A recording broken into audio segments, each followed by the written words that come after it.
Hi, I'm Dr. Wilcox. Today we're going to talk about PGD and PGS. It's very common today with in vitro for us to be able to do genetic testing of the embryos for either single gene disorders or for what we call aneuploidy, which would be a common problem with an abnormal number of chromosomes. Most people are familiar with Down syndrome. This is a condition where you have an extra chromosome 21, and these are the types of disorders that can be identified with PGS. PGS is not new. We've been doing genetic screening of embryos for over 20 years. However, the technology wasn't very good.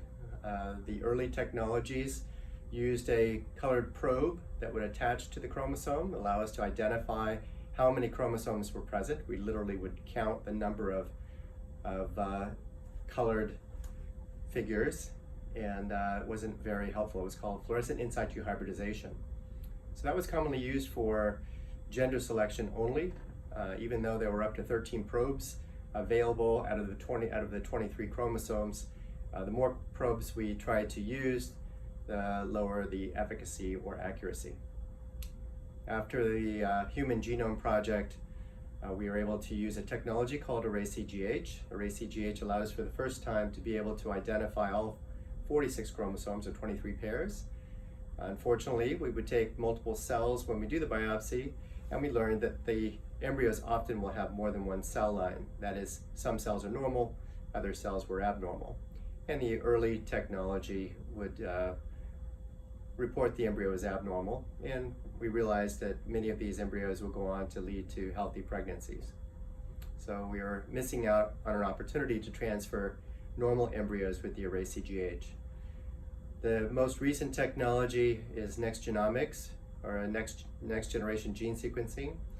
And this particular technology allows us to be able to identify when there are multiple cell lines, and we can even quantify the percentage of cells that are normal. This allowed us to quantify the embryo as high-level mosaic, low-level mosaic, which is another way of evaluating the potential for the embryo to correct and ultimately to implant. So today we have a lot more confidence in genetic screening, and it's commonly used. Turns out, in our practice, 35% of women are unable to produce genetically normal eggs. So this is a really common problem, and the IVF can be used as a diagnostic tool to confirm if the patient's producing normal eggs. If they are unable to produce normal eggs, we can counsel them quickly, and they can go on to other options like adoption or egg donation. So pre-implantation genetic screening is very popular for identifying the number of chromosomes. Pre-implantation genetic diagnosis, however, is less common. This is a opportunity for us to be able to screen the embryos for a single gene disorder. There are approximately 30,000 human genes. We know that there are a lot of what we call missense mutations that can lead to major pathology. In our practice, we screen virtually all patients for recessive genes to identify if they have a common mutation. With recessive genes, you need 2 copies to have the disease. So if the husband and wife are both carriers for the mutation, there's a 1 in 4 chance the baby would get both copies.